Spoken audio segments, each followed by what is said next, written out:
Dios no llama personas por accidente o por casualidad. Dios no llama personas por accidente o por casualidad.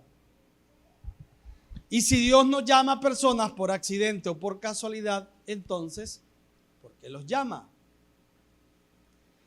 Yo quiero que leamos una palabra en el libro de Apocalipsis. No es allí donde voy a desarrollar todo, pero para que veamos algo allí que dice el Señor. Apocalipsis capítulo 22, versículo número 16. Si pueden encender aquí ya la luz, por favor, para ver. Gracias. ¿Lo tienen? Dice: yo, Jesús, he enviado mi ángel para daros testimonio de estas cosas en las iglesias. Yo soy la raíz del linaje de David, la estrella resplandeciente de la mañana. Y el espíritu y la esposa dicen: ven. Y el que oye, diga: ven. Y el que tiene sed, venga. Y el que quiera, tome del agua de la vida gratuitamente. Y yo quiero destacar algunas cositas acá, porque quien habla esta palabra es Jesús, después de haber resucitado, después de haber vencido. Y él dice: yo, Jesús. ¿Quién lo está diciendo? Jesús. He enviado a mi ángel para daros testimonios de estas cosas. Y la otra cosa que quiero resaltar es que dice: y el que quiera, para el que quiera, tome del agua de la vida gratuitamente. Y vuelvo a recalcar para las tres personas que levantaron su mano: el que quiera. ¿Quieres tomar gratuitamente del agua de la vida? ¿Quieres tú tomar gratuitamente del agua de la vida? ¿Quieres tú tomar gratuitamente del agua de la vida? El que quiera. Pero tienes que querer. Pues si no quieres, el Señor Jesús dice: yo he dado la disposición. Yo he dado el beneficio. Ahora el que quiera, venga y tome. Y eso nos lleva a pensar en una palabra que es la palabra decisión. Decisión. Porque la vida está llena de decisiones y nuestras decisiones repercuten en nuestro futuro y en nuestro presente. Las decisiones que hemos tomado en el pasado repercutieron en nuestra vida presente. Y las decisiones que tomemos hoy van a repercutir en nuestra vida mañana. ¿Sí? Eso no es nada novedoso. Pero para entender esto mejor, yo quiero que vayamos a Hebreos capítulo número 11.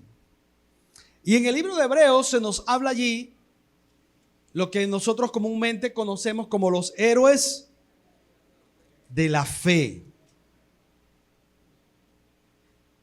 Hebreos capítulo número 11.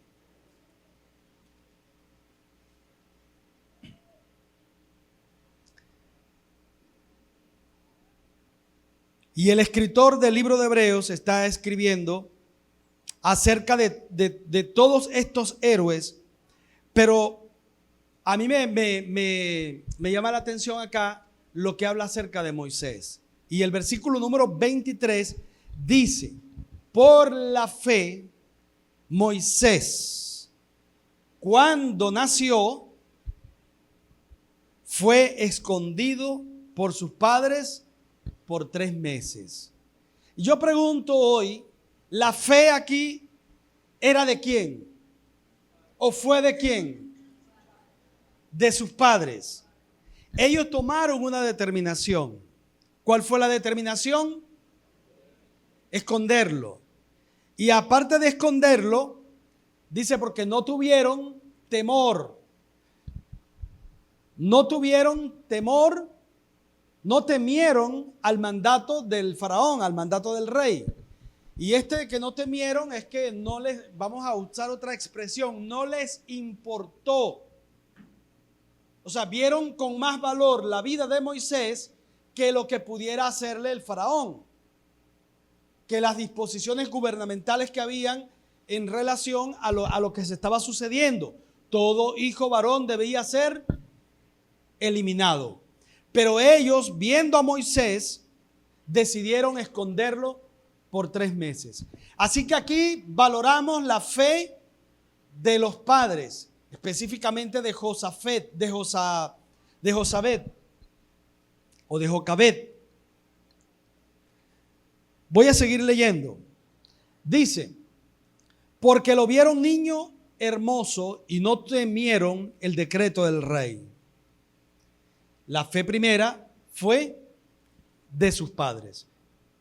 Y cuando vemos allá en el libro de Éxodo, nos damos cuenta de lo que pasó. ¿Qué hizo esta familia?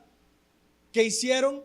Pues la Biblia dice que calafatearon una canasta de juncos, la pusieron en el río, metieron a Moisés primero, por supuesto, la ponen en el río y comienzan a vigilar lo que podía suceder, no temiendo al mandato del rey.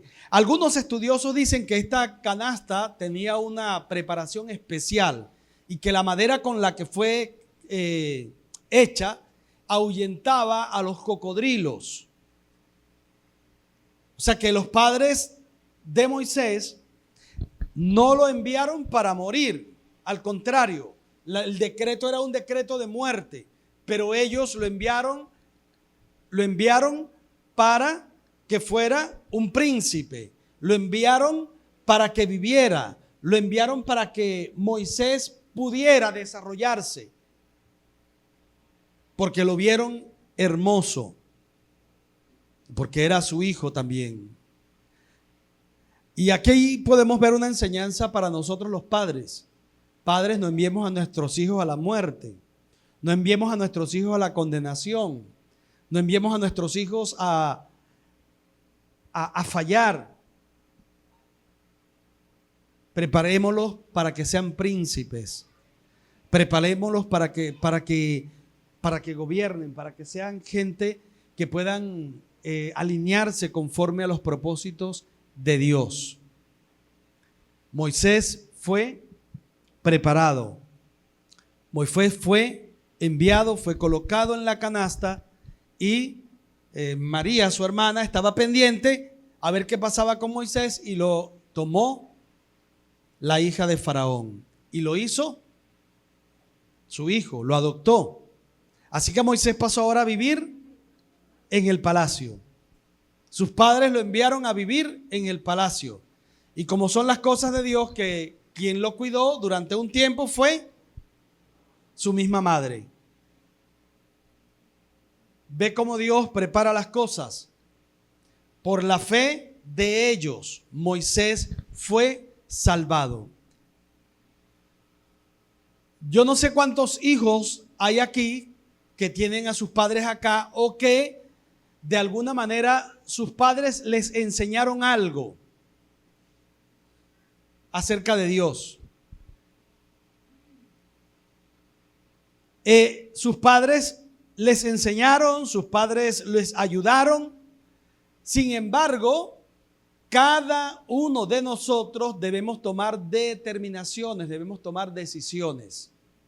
Y el texto sagrado continúa diciendo, por la fe Moisés, hecho ya grande, rehusó llamarse hijo de la hija de Faraón. Entonces, la fe primera fue de sus padres. Y qué tremendo que yo no me había puesto a pensar en esto, que esta familia, porque cuando leemos eso pensamos que la fe es de Moisés, pero no, la fe era de la mamá. Aparece entre los héroes de la fe allí, su madre o la familia. ¿Ve?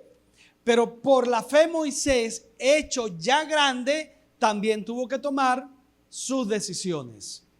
Por la fe Moisés, hecho ya grande, rehusó llamarse hijo de la hija de Faraón, escogiendo antes ser maltratado con su pueblo, con el pueblo de Dios, que gozar de los deleites temporales del pecado.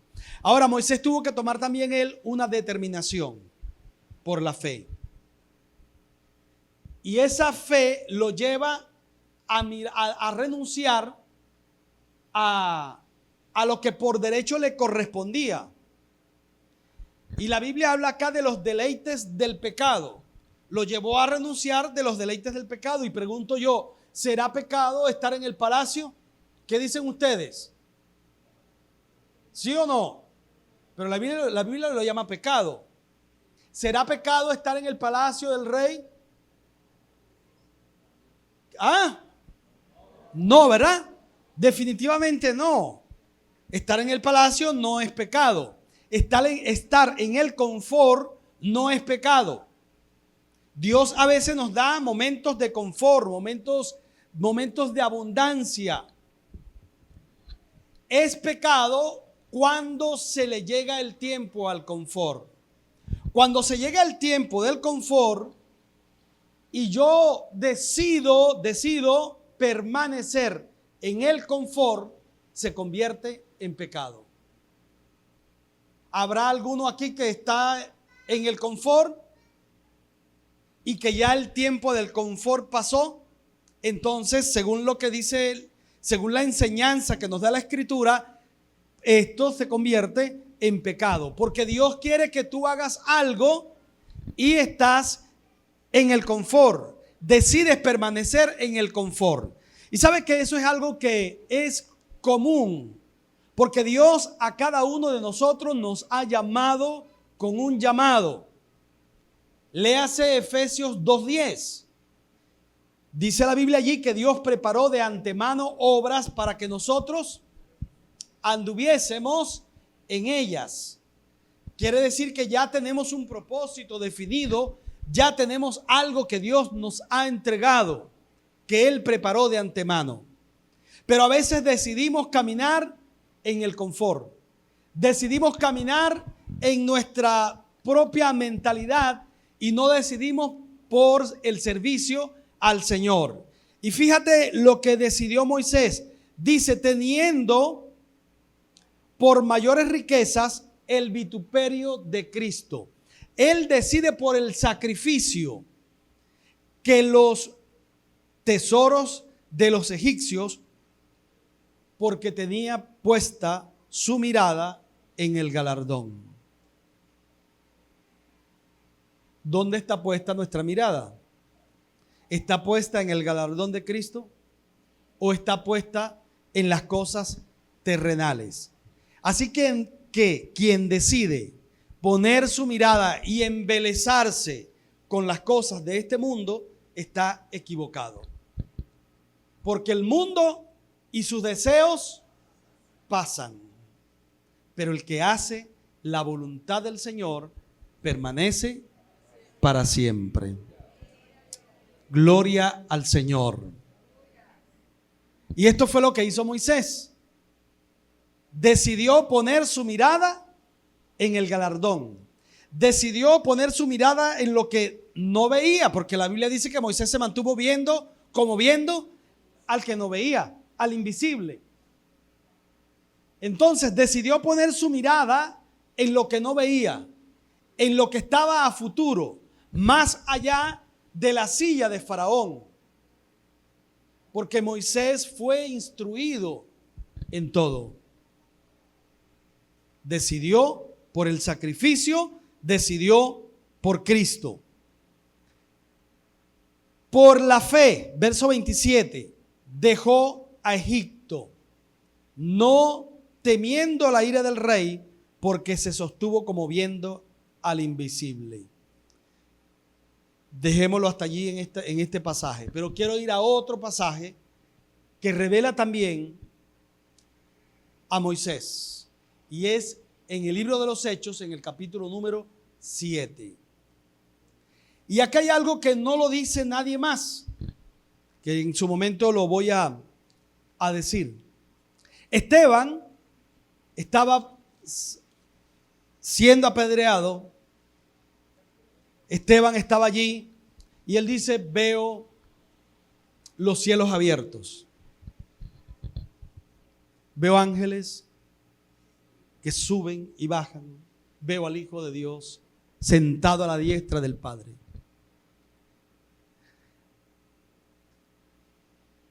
Y le apedrearon.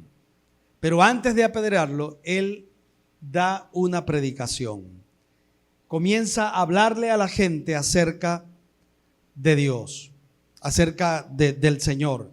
Y les narra la historia del pueblo de Israel y llega a Moisés. Versículo número 20 del capítulo número 7. ¿Lo tienen? Quiero que vayan conmigo en esa lectura. Dice: en aquel mismo tiempo nació Moisés y fue agradable a Dios. La fe de los padres agradó a Dios. Moisés agradó a Dios y fue criado 3 meses en casa de su padre. Pero siendo expuesto a la muerte, la hija de Faraón le recogió y le crió como a hijo suyo. Claro, aquí se omiten algunas cosas que ya las dije con anterioridad. Y fíjate esto: Moisés fue enseñado en toda sabiduría de los egipcios y era poderoso en palabras y en obras. Durante 40 años, Moisés fue enseñado dice la Biblia, en toda la sabiduría de los egipcios. Hoy día se siguen descubriendo cosas de los egipcios, pero Moisés fue enseñado en todo. Así que tenemos a un Moisés constructor, tenemos a un Moisés ingeniero, tenemos a un Moisés biólogo, tenemos a un Moisés un físico, tenemos a un Moisés guerrero, tenemos a un Moisés poderoso en palabras. Cuando él hablaba, la gente escuchaba sus palabras que eran poderosas, poderosas. Pero él renunció a todo eso por los vituperios de Cristo, por el sacrificio. Decidió asociarse con el sacrificio y hacer la voluntad de Dios. Ninguna persona o nadie que es llamado al campo, misionero, puede hacer la labor misionera a menos que se asocie con el sacrificio del Señor. Hay que sacrificarse, porque el que quiera ganar su vida la perderá, pero el que la gane por causa de él la hallará. Y es un sacrificio que muchos de nosotros, aún siendo cristianos, no estamos dispuestos a llevar.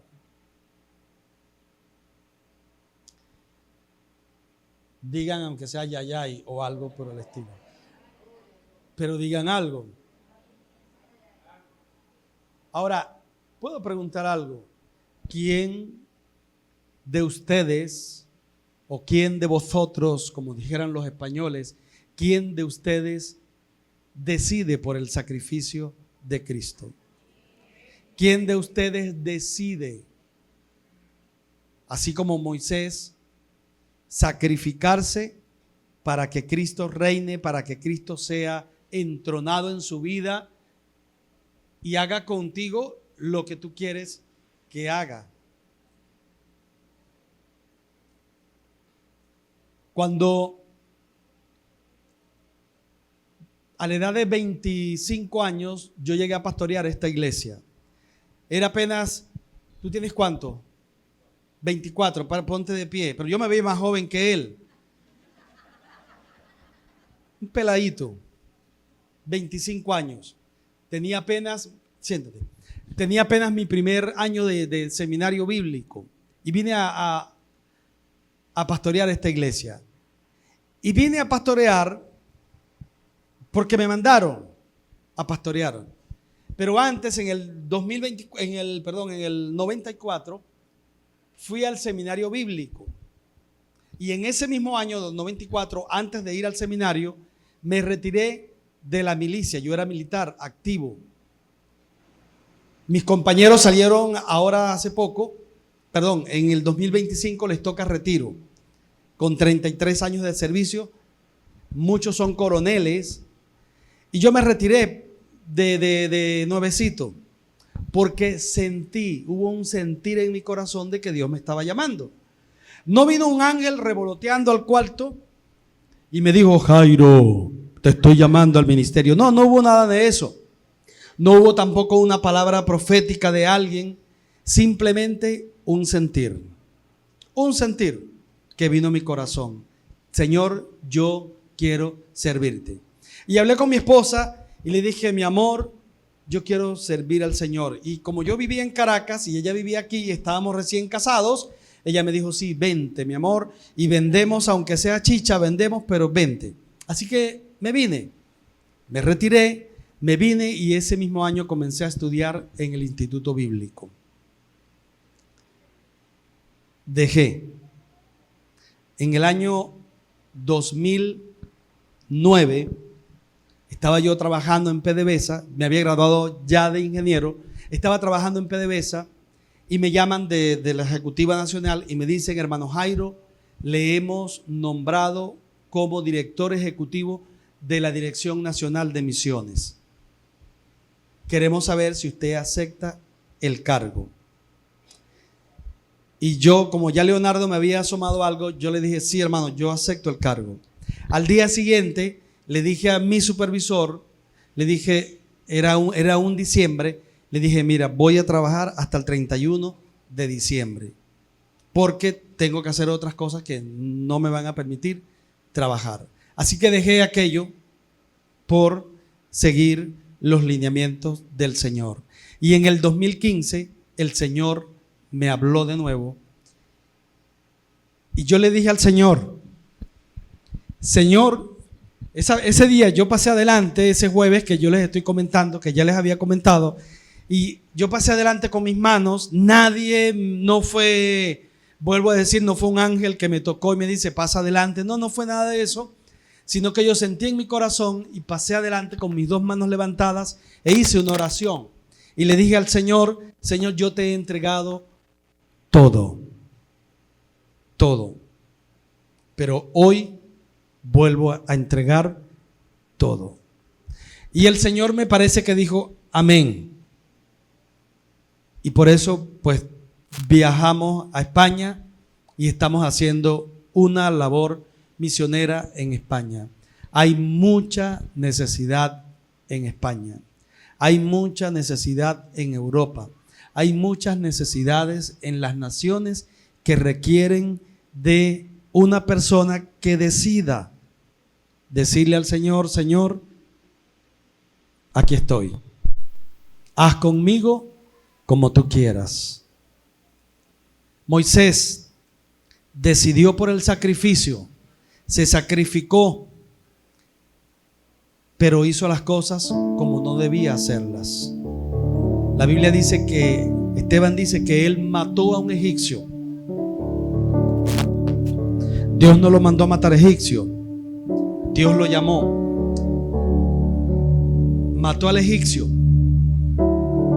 Y luego que mata al egipcio, dice: al cumplir 40 años, voy a parafrasear porque ya me pusieron música allí, ¿no? Al cumplir 40 años, le vino en su corazón, le vino en su corazón visitar a sus hermanos. ¿Dónde le vino? Visitar a sus hermanos.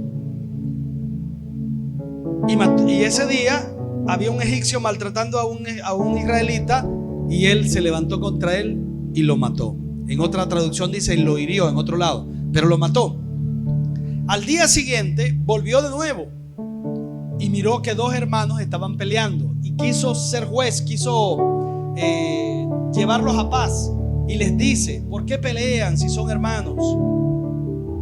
Y uno de los dos le dice: ¿quién te ha puesto por jefe, por líder sobre nosotros? ¿Quién te ha puesto por juez? Y más aún le dijo, ¿acaso quieres matarme como mataste al egipcio ayer? Y Esteban dice en esta narración que hace Esteban dice, porque él creía. ¿Qué hacía Moisés? ¿O qué pensaba él? Él pensaba o él creía que que ellos entenderían que Dios daría libertad al pueblo por medio de él. Voy a volver a repetir esta parte porque es algo que descubrí, bueno, hace ya bastante, pero lo descubrí tarde, ¿no? Moisés creía en su corazón que Dios daría libertad al pueblo de Israel por medio de él cuando tenía 40 años. Probablemente tú has escuchado alguna predicación sobre el llamamiento de Moisés. Sí, ¿verdad? ¿Y dónde nos traspolamos en el llamamiento de Moisés? ¿Dónde vamos? A la zarza. Pero no fue en la zarza que Dios llamó a Moisés, porque él creía en su corazón que Dios daría libertad al pueblo de Israel por medio de él. ¿Qué está en tu corazón? ¿Qué hay en tu corazón? A veces pensamos que son cosas raras que pasan por nuestra mente y no les damos importancia, pero hay algo en tu corazón, que no es desde ahora, que Dios lo puso desde hace mucho tiempo. ¿Y cuándo honró Dios la fe de Moisés? Aquella fe que él se levantó y mató a un egipcio, lo hizo de manera equivocada, pero ¿cuándo honró Dios esa fe? 40 años más tarde, porque él durante esos 40 años aprendió a ser pastor y aprendió lo que Dios quería que aprendiera. A veces los problemas vienen a nuestras vidas porque tal vez no hemos aprendido lo que Dios quiere que aprendamos. Y cuando aprendemos lo que Dios quiere que aprendamos, entonces el Espíritu Santo se revela en nuestras vidas y nos habla y nos descubre algo que ya estaba en nuestro corazón antes. ¿Cuántos de los que están acá han sido llamados al campo misionero? ¿Cuántos de los que están acá han sido llamados a una tarea específica? Yo he conocido gente que se ha muerto y no ha cumplido con lo que Dios les había dicho. No te mueras sin cumplir con el llamado de Dios.